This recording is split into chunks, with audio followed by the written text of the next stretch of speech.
आने के बाद में भारत के हर समाज, हर वर्ग के लोगों के लिए कुछ न कुछ उन्होंने किया है। कोई न कोई सरकारी योजना उनके लिए लागू की है। मुझे तो लगता है कि इस देश का एक भी वर्ग ये मोदी जी की योजनाओं से अछूता नहीं है। चाहे आदिवासी हो, चाहे वनवासी हो, चाहे महिला वर्ग हो, चाहे पुरुष हो, तो सभी वर्गों के बीच में आपने देखा कि सेना को OROP जो 60 साल से सेना की डिमांड थी कि सेना के जो लोग जो रिटायर हो जाते थे उनकी जो पेंशन योजना थी वो पेंशन बहुत ही कम थी। मोदी जी ने आते ही 60 साल की योजना को उन्होंने तुरंत का तुरंत लागू किया।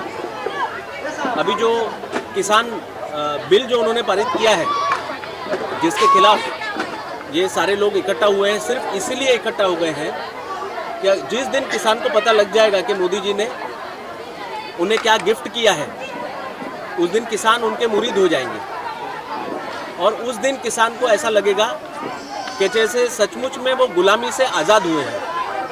आपने देखा कि इस प्रकार से किसान से जो आलू होता है वो 50 पैसे किलो पे खरीदा जाता है और बाज़ार में वही आलू 20 रुपये, 30 रुपये, 40 रुपये किलो पे बिकता है, लेकिन किसान से 50 पैसे में खरीदा जाता है।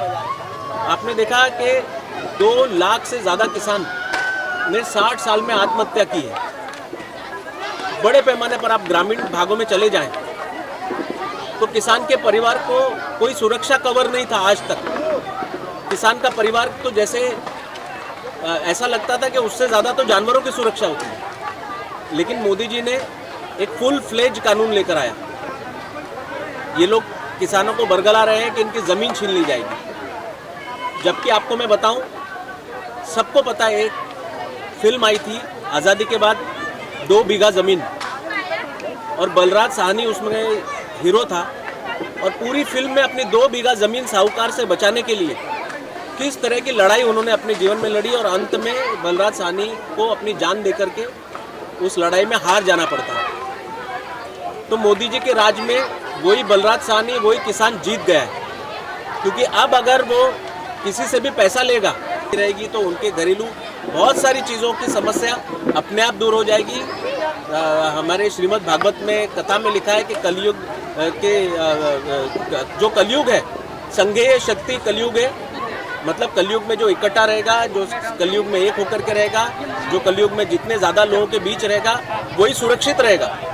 तो उसी एकता के लिए और इकट्ठा करने के लिए महिलाओं का हमारे विशाल भगत ने, नंदन सिंह जी ने, हमारी बहन रेखा जी ने और ये हमारी जितने भी बहनें बैठी हैं, इन्होंने ये कार्यक्रम रखा और महिलाओं ने इस क्षेत्र के बड़ा ज़बरदस्त प्रतिसाद दिया। ऐसा अंदाजा था कि 101 महिला आएंगी, लेकिन आप लोग ने देखा 500 से ज़्यादा महिलाओं ने इसमें पार्टिसिपेट किया। तो पूर्ण रूप से सफल कार्यक्रम रहा है। विशाल जी, आपसे जानता हूँ, आप आयोजक हैं इस समारोह के, क्या कहना चाहेंगे? इतना अच्छा रिस्पांस मिला, और जो बात सर ने कही किसान आंदोलन को लेकर, तो उसके बारे में क्या कहना चाहेंगे आप? इस कार्यक्रम का मुख्य आयोजक एक्चुअली ये हल्दी कुमकुम कार्यक्रम है, ये महिला लोग का कार्यक्रम है, और पिछले साल भी हमने इस कार्यक्रम को किया था। लेकिन इस कार्यक्रम को रूप देने वाला, जिसको बोला जाता है एक शेप देने वाला, अगर कोई है तो वो रेखा त्रिपाठी जी हैं, चेयरमैन है संस्था की, श्री महाशक्ति चैरिटेबल ट्रस्ट की। इनके द्वारा हर साल इसी प्रकार हल्दी कुमकुम का कार्यक्रम होगा और महिलाओं को जागरूक किया जाएगा। उन प्रधानमंत्री नरेंद्र भाई मोदी जी का जो योजना है हर महिला के पास कैसे पहुंचे और उसका फायदा महिला लोग कैसे उठा सके, इसके लिए हमारा श्री महाशक्ति चैरिटेबल ट्रस्ट के द्वारा ये चलते रहेगा, ये योजना चलते रहेगा, और महिलाओं तक जो भी उनकी आवश्यकता है, जो योजनाएं हैं, वो किस प्रकार से इम्प्लीमेंट हो सके, वो फ्लोर में कैसे आ सके, इसकी जानकारी भी हर साल करती हूँ और समय समय पर महिलाओं को जागृत करती हूँ। मैं चाहती हूँ जिस तरह किसान गुमराह हो चुके हैं, अपना रास्ता भटक चुके हैं, वैसे मतलब कोई भी गलत पार्टियां या गलत लोग हमारी महिलाओं के बीच आकर उनको गुमराह ना करें, और जो भी मोदी जी ने जो भी हमारे देश को अच्छी अच्छी योजनाएं दी हैं उनका भरपूर लाभ उठा सके। इसलिए हम लोग समय समय पर हल्दी कुमकुम के बहाने एक दूसरे से मिलते रहते हैं, एक दूसरे को अच्छी अच्छी योजनाओं के बारे में बताते हैं ताकि हम लोग लाभ ले सकें। और रही बात हल्दी कुमकुम के अलावा और बाकी जो लोग आए हुए हैं, योगेन भाई जी और विशाल भाई जी, सब लोग हैं। तो जैसे महिलाओं के बिना पुरुष संपूर्ण नहीं है, वैसे महिलाएं भी पुरुष के बिना संपूर्ण नहीं है। इनके आने से हमारे कार्यक्रम को चार चांद लगा और बहुत सारा सहयोग मिला और जानकारियाँ भी मिली और आगे